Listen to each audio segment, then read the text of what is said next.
그런즉 이스라엘 온 집은 확실히 알지니 너희가 십자가에 못 박은 이 예수를 하나님이 주와 그리스도가 되게 하셨느니라 하니라. 아멘. 예. 오늘 설교 제목이 주와 그리스도가 되게 하신 예수입니다. 방금 읽은 마지막 구절에 있는 말씀이죠. 사도행전 오늘 두 번째 강해입니다만은 사실은 이제 지난번에 제가 1월 들어서 우리 교회 주제와 관련해서 벌써 지금 세 번째 사도행전 1, 2장 말씀을 갖고 설교를 했습니다. 그래서 지난 수요일 날 한 내용이 이제 사도행전 첫 부분, 그리고 그 다음에 있는 1장 뒷부분, 2장 첫 부분은 두 주에 걸쳐서 주일 설교에서 했었고, 그 다음 말씀이 이제 오늘 말씀입니다. 그러면 그 사이에 있었던 내용들이 어떤 내용이었는지 다시 한번 잠깐 좀 점검해 봅시다. 지난 수요일 날 함께 보았던 1절에서 11절 말씀은 예수님께서 부활하신 후에 승천하시기까지 있었던 일들, 그래서 제자들을 데리고 하나님 나라의 일을 말씀하시면서 하나님께서 너희에게 약속하신 것을 기다리라. 예루살렘을 떠나지 말고 기다리라. 그 약속하신 것이 곧 성령의 세례다 라고 예수님 가르치셨습니다. 그랬더니 제자들이 물었죠. 주님께서 이스라엘을 통해서 다스리실 날이 지금입니까? 라고 물었더니 예수님께서 그날과 그때는 하나님만 아신다. 그러므로 너희가 그거 궁금해할 필요 없다. 오직 성령이 너희에게 임하시면 너희가 권능을 받고 예루살렘, 온 유대, 사마리아 땅끝까지 이르러 내 증인이 될 것이다 라고 말씀하시면서 하늘로 올라가셨습니다. 그 모습을 보고 제자들이 하늘을 쳐다보고 넋을 놓고 있을 때 흰옷 입은 사람이 그에게 그 사도들을 향해서, 제자들을 향해서 이야기하지요. 갈릴리 사람들아, 왜 하늘을 쳐다보고 있느냐. 그래서 지난번 수요일 날 제목이 갈릴리 사람들아 였습니다. 갈릴리 사람들은 당시에 가장 천대받던 사람들, 배운 것도 없고 사회적 지위도 없고 아무것도 내세울 것 없는, 그러면서도 예수를 뒤따라 다니던 그런 무리들, 이렇게 낙인 찍혀서 조용히 숨어 지내던 그들을 향해서 너희가 왜 하늘을 쳐다보고 있느냐? 하늘로 가신 주님께서는 너희가 본 이 모습 그대로 다시 오실 것이다 라는 얘기를 들려주죠. 그게 이제 지난 수요일까지 봤던 말씀이었습니다. 그리고 이제 그 전에 1월 첫째 주에 제가 주일 설교하면서 드렸던 말씀이 12절부터 쭉 나와 있는 말씀. 그 말씀에서 잠깐 우리 상기해 보면, 그때 모여있던 무리가 다락방으로 올라갔는데 120명이 모였다. 예수님의 어머니, 동생들, 그리고 사도들, 나머지 제자들까지 다 모여서 120명이 모여서 첫째, 마음을 같이하여, 둘째, 오로지 기도하기를 힘썼고, 셋째, 가룟 유다로 인해서 빈자리가 생긴 그 사도의 자리, 12번째 사도 그 자리에 마띠아를 뽑는 그런 일, 이렇게 해서 세 가지, 마음을 같이 했다는 거, 그리고 오로지 기도했다는 거, 그 다음 사도의 빈자리를 채워서 함께 복음의 증인될 그럴 준비를 갖췄다는 거. 그래서 이 모든 것들이 다 준비가 갖춰졌고, 이제 2장으로 넘어가서 제가 지난 주일날 설교에서 말씀드렸던 거죠. 2장에서 오순절날이 이름에 성령이 그 모인 공동체 가운데 임했다. 성령이 임하니까 그들이 모두 다 성령 충만함을 받고 여러 나라 방언으로 그들이 말하기를 시작했어요. 그랬더니 예루살렘의 오순절 명절을 맞이해서 각 곳에서 모여있던 각자 자기 나름대로의 언어를 사용하는 그런 무리가 이 큰 소리를 듣고 몰려와서 이게 무슨 일이냐, 이게 저 사람들이 얘기하는데 다 우리가 저 갈릴리 사람들인데 우리 말을 알 리가 없는데 우리가 다 알아듣는 거, 이거 웬일이냐 하고서 몰려오게 되죠. 그러면서 그들이 하는 얘기가, 이들이 하나님의 큰 일 말함을 듣는도다. 우리가 다 같이 자기 언어로 하나님의 큰 일 말함을 듣는도다 라고 이야기를 했고, 그 중에 어떤 사람들은 이 사람들 술 취했나? 이런 얘기를 했어요. 거기까지가 이제 오늘 본문 바로 앞부분이었습니다. 자, 이 마지막은 지금 제가 말씀드린 내용의 끄트머리 두 마디 말씀을 잘 기억할 필요가 있겠습니다. 그 모여든 무리들이, 제자들이 방언으로 막 떠드는 소리를 듣고는 그들이 한 말 두 가지. 첫째, 하나님의 큰 일 말함을 듣는도다. 이거 한 가지. 둘째, 어떤 사람들이 이들이 술에 취한 것이다. 새 술에 취했다. 이렇게 얘기를 했다는 거. 이 두 가지가 오늘 말씀의 출발점입니다. 이 두 가지를 잘 기억하시길 바랍니다. 자, 이제 그 배경 속에서 오늘 말씀으로 들어가는데요. 14절 말씀부터, 우리 오늘은 하도 말씀이 길어서 다 읽지는 않겠고 부분 필요한 부분만 한 번 더 읽도록 하겠습니다. 14절 말씀을 우리 다 함께 읽어봅니다. 시작. 베드로가 11사도와 함께 서서 소리를 높여 이르되, 유대인들과 예루살렘에 사는 모든 사람들아, 이 일로 너희로 알게 할 것이니 내 말에 귀를 기울이라. 아멘. 누가요? 베드로가 누구와 함께? 11사도와 함께. 마띠아까지 포함되어 있죠. 그 중에 어떤 사람들은 마띠아는 뽑히긴 뽑혔는데 이후에 한 번도 이름이 안 나오니까 이렇게 예수님이 임명한 제자들과 사람이 뽑은 사도는 다르다, 이런 소리를 하는 사람들이 있는데요. 너무 이렇게 섣부르게 이렇게 얘기하면 안 돼요. 쉽게 얘기하면 안 됩니다. 여기 11사도 속에 베드로 외에 11사도니까 당연히 여기도 마띠아가 들어있어요. 같이 활동했고요. 그리고 마띠아 말고도 이후에 이름 안 나오는 제자가 몇 안 되잖아요. 베드로, 야고보, 요한, 뭐 이 정도밖에, 다른 제자들 이름은 그 다음에 거의 안 나오거든요.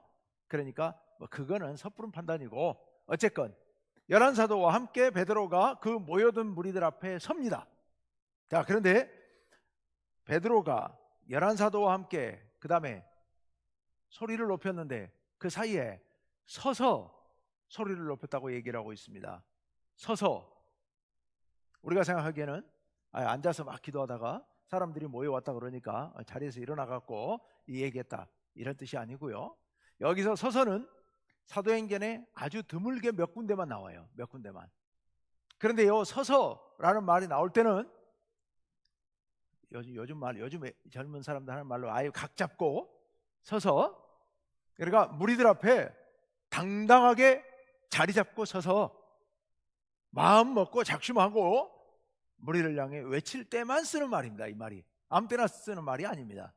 그냥 앉아있는 것 반대로 서서, 이런 뜻이 아니고 앞에 당당하게 나서서서 담대하게 외칠 때만 쓰이는 아주 독특한 표현이에요. 그래서 베드로가 사도들과 함께 서서 외쳤다. 지금부터 이제 설교를 합니다. 서서 외쳐요. 그런데 이 말씀이 지난번 설교할 때도 잠깐 말씀드렸습니다만은, 방금 전에 앞에서 제가 끝에 두 가지를 기억해 두라고 말씀드렸죠. 첫째, 그 방언으로 기도하면서 한 얘기를 주변에 모이던 사람들이 이거 뭘 말한다고 얘기했다고요? 하나님의 큰 일 말함을 듣는도다, 이렇게 표현했어요. 주변 사람들이, 우리가 이 사람들이 하나님의 큰 일을 우리가 알아들을 수 있는 언어로 말하는 이 놀라운 일, 이걸 우리가 보고 있다, 이렇게 말했거든요. 그래놓고 하나님의 큰 일이 뭔지에 대해서 안 나왔어요. 아무 말도 없어요. 그래, 그게 무슨 말씀인지 모르겠어요. 그런데 누가가 굉장히 글을 체계적으로 잘 쓰는 사람이에요. 그게 그렇게 그냥 궁금증만 남기고 넘길 사람이 아니에요. 그 말씀, 그 사람들이 말했던 큰일, 하나님의 큰일, 그 내용이 바로 여기 베드로의 설교 속에 그대로 담겨 있는 말씀입니다.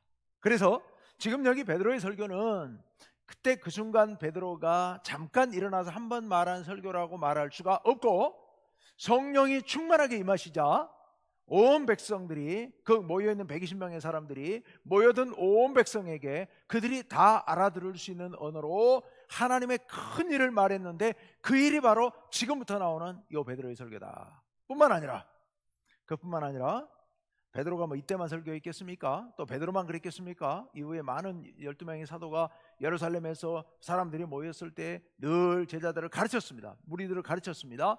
그리고 또 일곱 집사가 가르쳤고, 그 밖에도 바울도 바나바도 이런 사도나 집사에 안 들어갔던 이런 사람들도 또 복음을 전했고, 그 밖에도 수많은 무리들이 복음을 전했는데, 이 초대교회가 힘써 외쳤던 복음의 핵심이 바로 이 베드로의 설교일 것이다, 이렇게 생각합니다.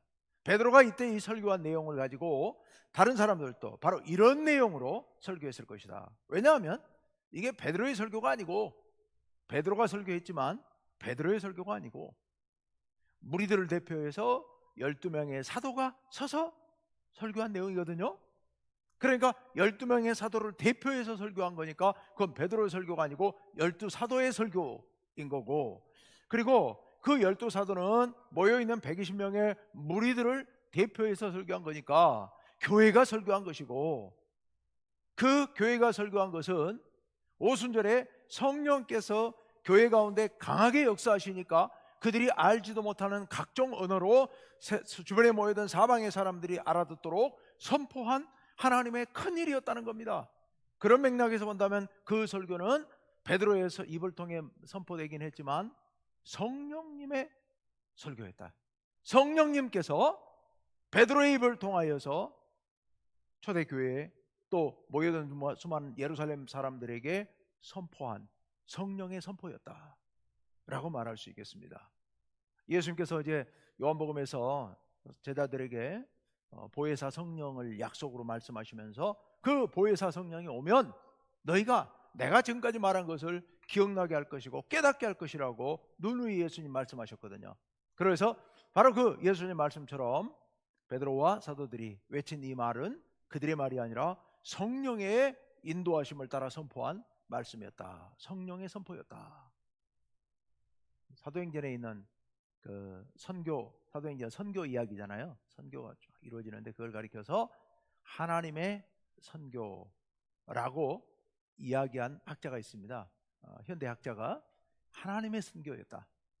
그건 베드로의 설교도 아니고 바울의 선교도 아니고 초대교회의 선교가 아니고 바로 하나님의 선교였다. 하나님께서 사도들을 통하여 또 믿는 무리들을 통하여서 선포한, 그리고 그들을 예수 믿게 만 그런 하나님의 선교 과정이 사도행전이다, 이렇게 주장하는 학자가 있는데 맞는 말이에요. 많은 학자들이 다 동의하는 그런 내용이죠. 하나님의 선교. 오늘 여기서 그렇게 성령의 인도하심을 따라 선포하게 됩니다. 자, 아까 제가 배경으로 이해하라고 기억하라고 드린 말씀이 두 가지가 있었어요. 하나는 하나님의 큰일, 두 번째는 뭐였죠? 한 무리는 하나님의 큰일 말함을 듣는도다. 또 한 무리는 뭐라 그래요? 술 취했다, 새술에 취했다, 뭐 이렇게 얘기를 했잖아요. 그 말을 시작으로 꼬투리로 베드로가 설교를 시작합니다. 이게 이제 그 다음에 이제 오늘 읽지는 않겠습니다만은 새술에 취했다라고 하니까 베드로가 하는 얘기가 처음 막 설교를 시작하면서 지금이 제3시다. 우리 술 취한 거 아니다. 제3시가 그들 시간에다가 우리 시간으로 환산하려면 6만 보태면 돼요. 6시간만 보태면 됩니다. 그러니까 9시요. 아침 9시요. 지금이 아침 9시인데 우리가 웬 술이냐? 우리가 술 먹을 리가 없다. 우리 술 취한 거 아니다. 그러면서 우리가 왜 이러는지 그것을 해명하는 설교가 이제 그 다음 단락, 오늘 설교가 크게 세 단락으로 나눠지는데 그 중에 큰 단락, 첫 번째 단락 설교로 들어가게 됩니다. 그 설교가 이제 17절 그 앞에 있는 16절에 이제 요엘을 통해 하신 말씀이 이루어졌다라고 하면서 17절에서 시작이 되는데요. 17절에 요엘 2장 28절 이하에 있는 말씀을 인용한 말씀이 쭉 이야기가 되고 있습니다. 17절 상반절 말씀 부분만 읽어봅니다. 다 같이요. 시작. 하나님이 말씀하시기를 말세 내가 내 영을 모든 육체에 부어주리니. 아멘. 예, 하나님께서 요엘 선지자를 통해서 말씀하십니다. 내가 마지막 때에 내 영을 모든 육체에 부어줄 것이다. 여기 영은, 내 영은 성령을 모든 사람들에게 부어줄 것이다 라고 말씀하십니다. 여기서 여러분, 이 영과 육체를 굳이 구분할 필요 없습니다.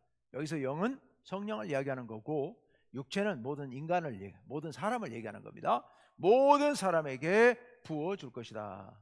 혹시 요엘서 2장 28절을 찾아갖고 읽는 사람이 있다면 말이 약간씩 다른데? 하고 표현이 좀 다른데? 이런 생각 드는 사람이 있을지 모르겠습니다.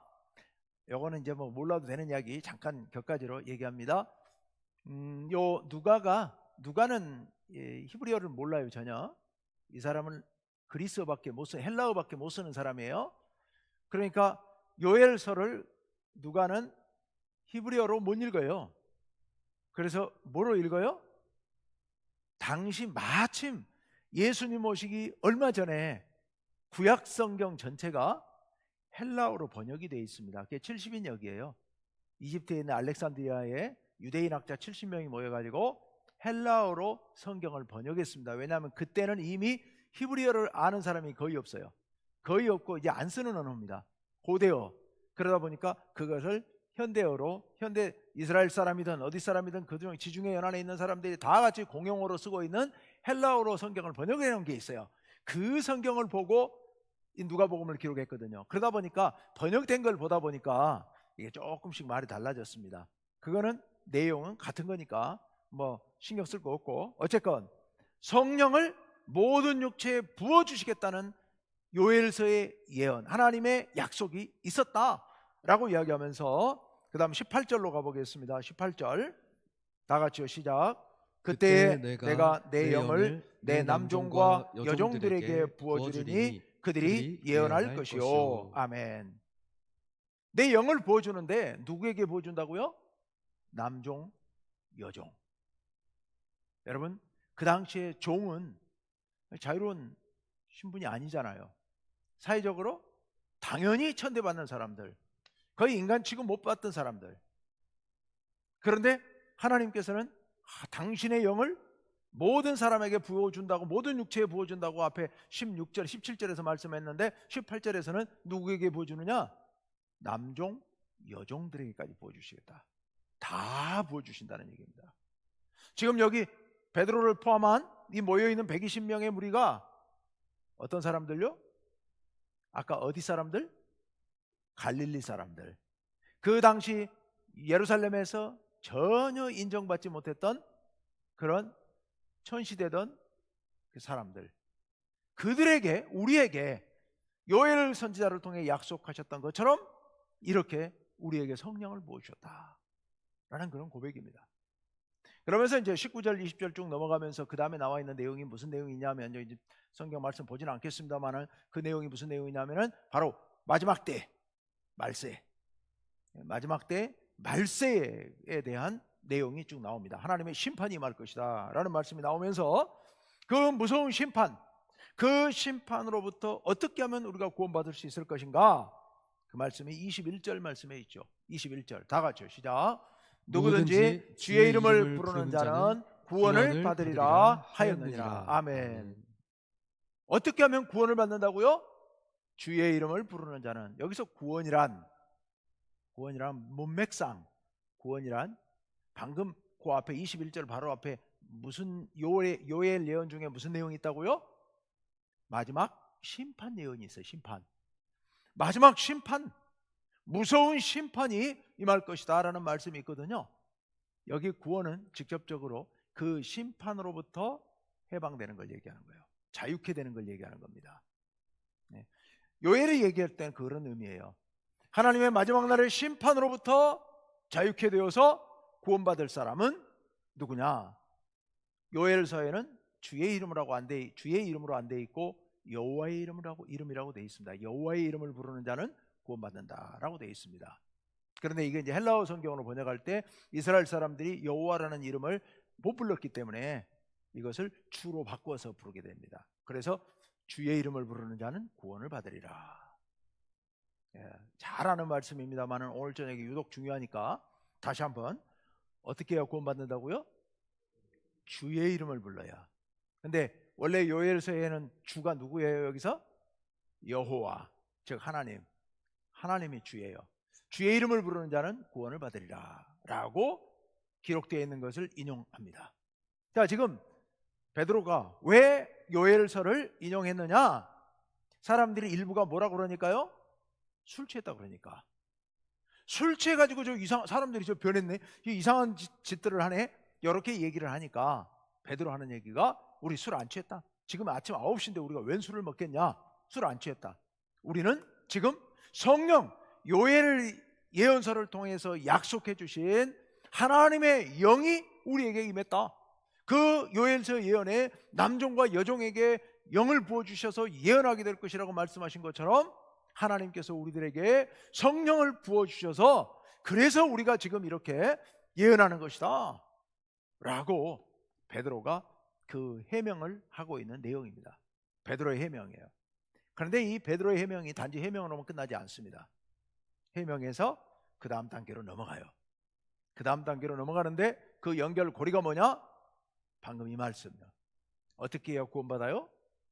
주의 이름을 부르는 자가 구원받아요. 그러면 여기서 주가 누구냐? 이런 문제가 생겨요. 주가 누구냐? 지금부터 주가 누구인지에 대해서 말씀하십니다. 자, 요엘서에는 주가 누구였다고요? 분명히 여호와. 그런데 베드로의 설교를 끝까지 들어봐야 합니다. 자, 이제 본격적으로 그 다음 단락으로 이어 넘어갑니다. 22절로 넘어가 보면 앞부분에 좀 뭐가 있습니다만은 22절 중간 이하의 내용 다 같이 읽습니다. 시작. 하나님께서 나사렛 예수로 큰 권능과 기사와 표적을 너희 가운데서 베푸사 너희 앞에서 그를 증언하셨느니라. 아멘. 지금 방금 요엘서 인용 말씀이 끝나요. 주의 이름을 부르는 자는 구원 얻는다라고 하고 바로 그 다음 일이 넘어갔습니다. 하나님께서 누구를? 나사렛 예수를, 예수님 이야기를 꺼내고 있어요. 베드로가 하려고 하는 진짜 이야기는 이거예요. 방금 요엘서 인용했던 것은 술 취했다 그러니까 그에 대한 해명이면서 동시에 요달락으로 여기 누구 이야기로? 예수님 이야기로 들어가기 위한 그런 서론이었던 거예요. 그래서 자, 첫째, 누가? 하나님께서. 이 문장의 주어는 하나님이에요. 하나님께서 나사렛 예수로 무엇을 하게 하셨느냐? 큰 권능, 기사, 표적을 행하게 하셨어요. 너희 가운데 베풀게 하셨어요. 그래서 너희 앞에서 그를 증언하셨느니라. 자, 이 문장의 주어가 누구라고요? 하나님. 하나님이 뭘 하셨어요? 마지막에 증언하셨어요. 증언하신 거예요. 하나님이 증언하신 거예요. 누구를 증언하셨어요? 이 문장 속에 누구를? 그를 증언하셨어요. 그를, 마지막에 그를 증언하셨느니라. 그럼 그가 누구요? 나사렛 예수를 증언하셨느니라. 하나님이 나사렛 예수를 백성들 앞에 소개하시고 드러내셨다는 얘기예요. 그런데 하나님이 말씀하신 적 없잖아요. 근데 어떻게 증언하셨느냐? 권능, 기사, 표적을 베푸셔서 예수님을 통하여서 병자를 고치고 귀신을 쫓아내고 죽은 자를 살리고 오병이어의 기적을 일으키고 이런 많은 일들을 통하여서 권능과 기사와 표적을 행하게 하심으로 인하여 예수 그리스도가 하나님께서 보내신 분이라는 것을 하나님이 증언하셨다 라고 베드로가 선포하고 있는 겁니다. 다시 한번 말씀드릴게요. 우리 하나님께서, 하늘에 계신 하나님께서 예수님을 너희들에게 증언하셨다는 거예요. 증언하셨다. 그렇다면 누구로 증언했다는 말이냐? 이 가운데 지금 암시하고 있는 것은 바로 메시아. 예수가 메시아, 예수가 그리스도, 너희의 구원자라는 사실을 하나님께서 친히 표적으로 너희에게 나타내 보여주셨다라는 그런 베드로의 선포입니다. 이게 참 놀라운 선포예요. 여러분, 지난번에도 말씀드렸습니다마는 이 당시 예수 이야기하면 잡혀가 죽을 수도 있다니까요. 왜냐하면 예루살렘의 모든 권력을 쥐고 있는 대제사장의 무리들이 예수를 죽였잖아요. 그런데 그 예수를 이야기했다, 예수가 부활했다고 얘기한다, 이거는 대제사장들, 당신들은 하나님의 아들을 죽인 자들입니다 라는 이야기밖에 안 되는 거니까, 그러니까 그들이 죽이려고 하는 상황이란 말이에요. 지금 스승이 죽었어요. 예수님이 죽었다고 그들 손에. 그러니 요 얘기를 하는 것은 정말 보통 용기 갖고는 얘기할 수 없는 일이었습니다. 그런데 베드로가 지금 이렇게 선포하고 있습니다. 나사렛 예수를 선포하고 있습니다. 담대하게. 자, 그러면서 23절에서 이렇게 이야기하죠. 와, 정말 무서운 얘기를 합니다. 다 같이요. 시작. 그가 하나님께서 정하신 뜻과 미리 아신 대로 내준 바 되었거늘 너희가 법 없는 자들의 손을 빌려 못 박아 죽였으나. 예. 와, 무서운 이야기죠. 하나님께서 증언하신 그 예수를 너희가 못 박아 죽였다는 거예요. 십자가에 못 박아 죽였다. 방금 전까지 아무 말도 못하고 숨어서 조용히 기도만 하고 있던 그들이 이제 백성들 앞에 담대하게 너희가 하나님이 보내신 예수를 죽였다. 근데 여기 빨간색으로 되어 있는 법 없는 자들의 손을 빌려, 여기 법 없는 자가 누구겠어요? 바로 이방인인 로마 총독, 로마 군인들을 얘기하는 거죠. 그래서 그들의 손을 빌려 죽였는데 누가 죽였냐? 그들이 죽인 게 아니고 너희가 죽였다. 너희가 죽였다. 이렇게 선포하고 있습니다. 이어서 24절로 갑니다. 다 같이요. 시작. 하나님께서 그를 사망의 고통에서 풀어 살리셨으니 이는 그가 사망에 매여 있을 수 없었음이라. 아멘. 그 너희가 죽인 예수를 누가 살리셨다고요? 우리 하나님께서 고통에서 풀어서 살리셨다. 사망의 고통에서 살리셨다. 하나님이 너희를 살리셨다 라는 그런 선포입니다. 예수 부활, 예수님의 부활을 선포하고 있는 그런 담대한 고백입니다. 이는 그가 사망에 매여 있을 수 없었습니다. 그는 그렇게 영원히 죽을 뿐이 아니었다. 그러면서 그가 부활할 수밖에 없었던 것이 이유를 구약의 다윗의 예언을 근거로 설명하고 있습니다. 그래서 중간에 좀 건너뛰어서 시편 16편에 있는 말씀을 인용하고 있는데요. 27절 말씀 다 같이요. 시작. 이는 내 영혼을 음부에 버리지 아니하시며 주의 거룩한 자로 썩음을 당하지 않게 하실 것이미로다. 아멘. 아멘. 지금 다윗의 시예요. 다윗의 시. 지금 시편 16편 말씀 중에 이 한 구절만 제가 인용을 했습니다. 중간에 좀 많이 건너뛰었는데 다윗이 그렇게 얘기를 해요. 이는 내 영혼을 음부에 버리지 아니하시며, 음부는 죽어서 가는 곳이에요. 나를 거기에 버리지 않으셨다라고 고백하고 있습니다. 아니하시며 주의 거룩한 자로 썩음을 당하지 않게 하실 것이미로다.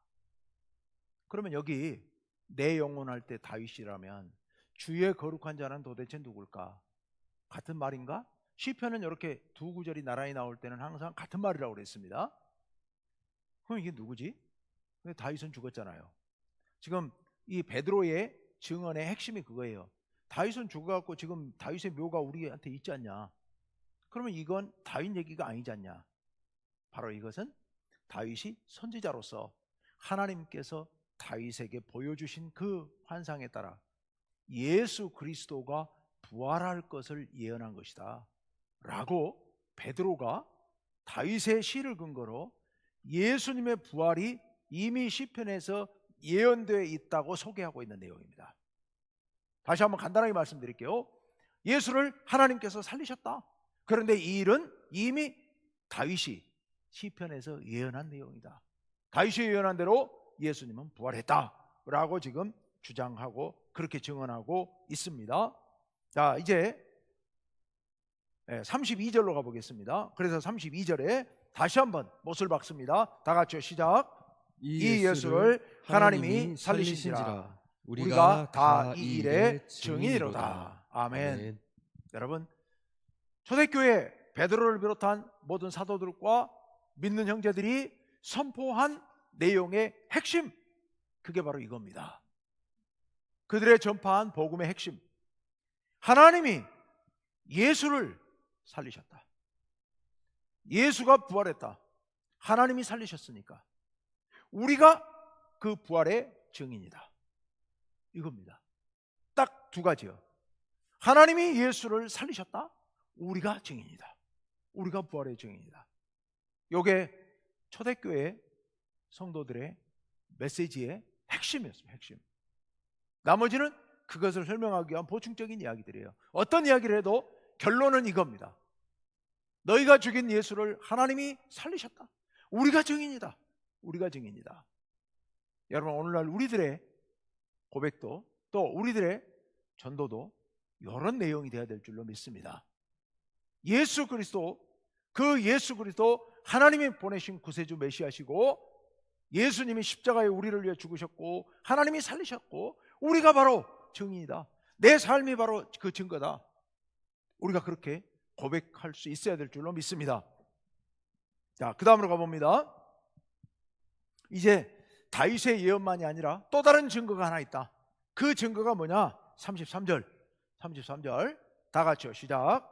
하나님이 오른손으로 예수를 높이심에 그가 약속하신 성령을 아버지께 받아서 너희가 보고 듣는 이것을 부어주셨느니라. 아멘. 마지막에 너희가 보고 듣는 이것이 뭐겠어요? 지금 성령 충만해가지고 방언으로 온갖 지역에서 온 사람들이 다 알아들을 수 있도록 이렇게 복음을 전하고 있는 지금 이 현상, 오순절 마가다락방에서 일어난, 오순절 집에서 일어난 그 현상, 바로 그것을 이야기합니다. 33절 첫머리에 뭐라 그랬어요? 하나님이 오른손으로 예수를 높이심에, 이게 뭘 말하겠어요? 승천. 예수님이 하나님 나라로 올라가셨잖아요. 높이시니까 예수님께서 하나님 나라로 가셔서 약속하신 성령을 아버지께 받아서 부어주셨다는 거예요.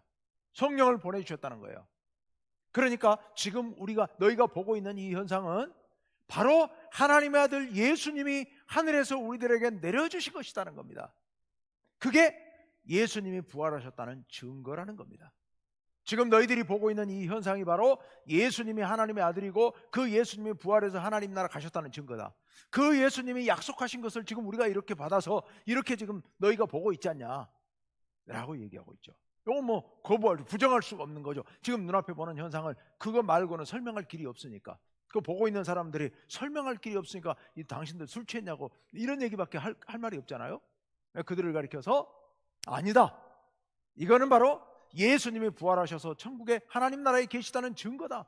왜냐하면 예수님이 이 땅에 계실 때 내가 가면 내려준다고 약속하셨고 지금 그 일이 일어났으니 그분이 바로 하나님의 아들이시다. 그분이 바로 부활 승천하신 분이다 라고 지금 담대하게 선포하고 있는 겁니다.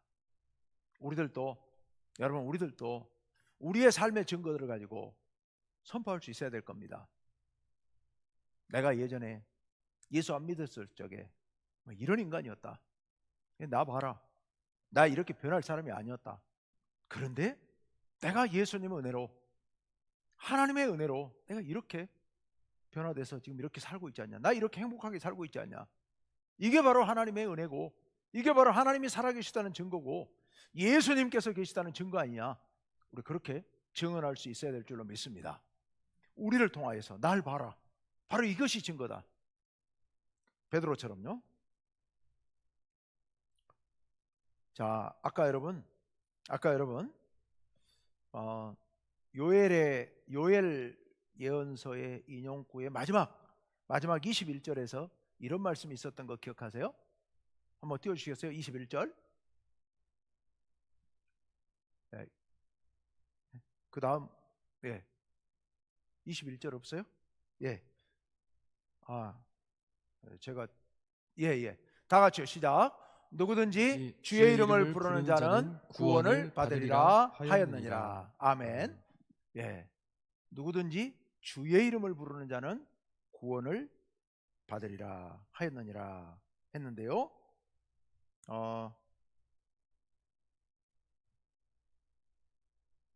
제가 말씀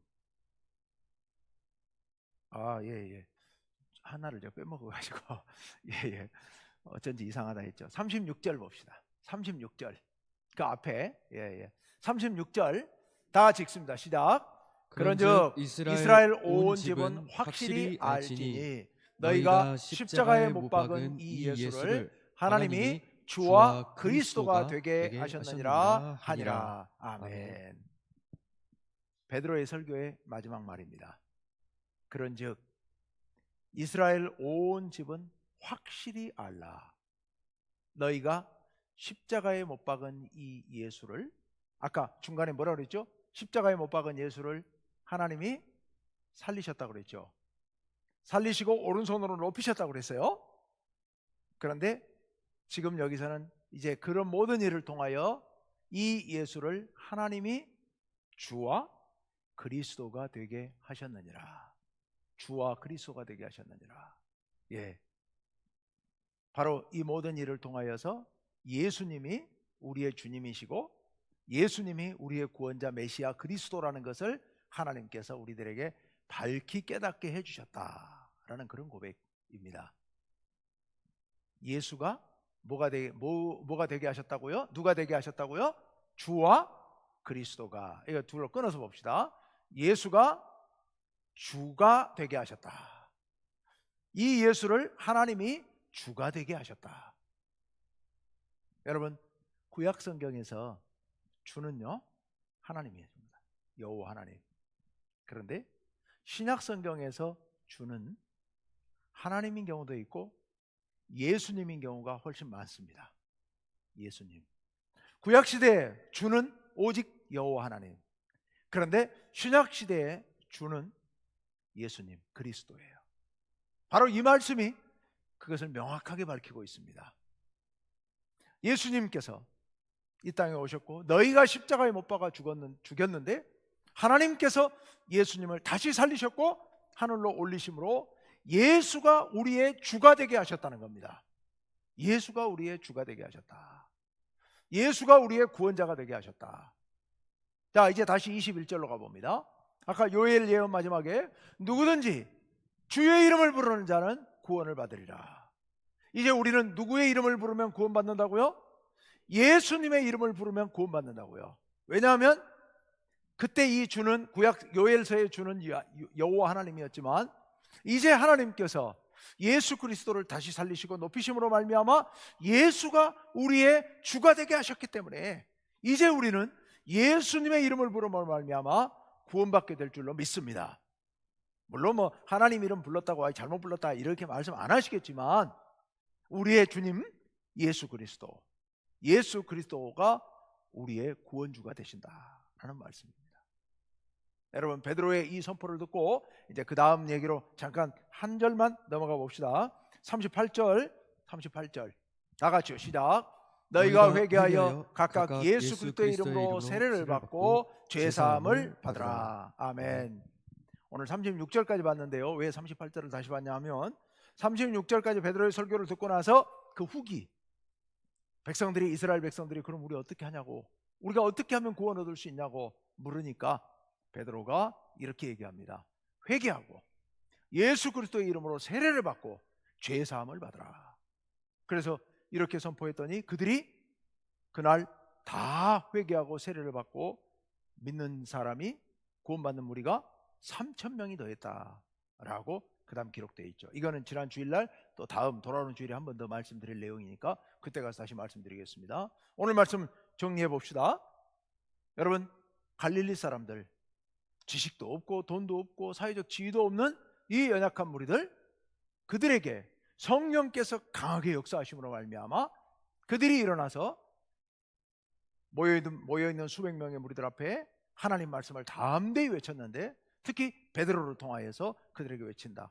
이것은 술 취한 것이 아니고 성령이 우리 가운데 임하신 것이다. 예수님을 하나님께서 보내셨는데 너희가 십자가에 못 박아 죽였다. 하나님께서 다시 살리셨고 오른손으로 높여서 하나님 나라 가셨다. 이건 이미 다윗의 시편을 통하여 예언된 내용이었다. 그리고 하나님께서 이 부활과 승천, 이 일을 통하여서 또 그 올라가신 예수님께서 성령을 부어주심으로 말미암아 오늘 우리에게 이런 현상이 일어나는 걸 보면 바로 이것이 증거다. 예수가 우리의 구주시라는 증거이다 라는 고백을 하고 있습니다. 여러분, 베드로뿐만 아니라 우리들도 아까 서두에서 말씀드렸던 것처럼 베드로와 제자들 갈릴리 사람들이었다고요. 오늘날 우리보다 훨씬 못한 사람들, 말주변도 없고 가진 것도 없고 사회적으로 천시받는 그 갈릴리 사람들, 그들을 통하여 이 위대한 역사를 이루시죠. 성령께서 이들 가운데 임하시니 이들이 이런 일을 행하게 됩니다. 오늘 우리들 그들보다 훨씬 잘난 사람들입니다. 그리고 이미 성령께서 우리 가운데 임재하셨습니다. 우리 모두가 예수 믿고 이 자리에 나와서 오늘 이렇게 추운데 여기 와서 예배드릴 수 있는 것은 성령이 여러분을 인도하심인 줄로 믿습니다. 성령께서 여러분 가운데 역사하신다면 여러분 역시도 이 베드로와 사도들의 무리들처럼 일어나서 하나님의 큰 일을 담대하게 선포해야 될 줄로 믿습니다. 여러분의 삶을 통하여서 또 여러분의 말을 통하여서 주변에 있는 많은 사람들에게 예수 그리스도의 이름을 부르는 자만이 구원받는다고 하는 사실을 우리가 힘있게 선포해야 될 줄로 믿습니다. 오늘 이 말씀을 깊이 마음속에 두시면서 함께 기도하시기를 바랍니다.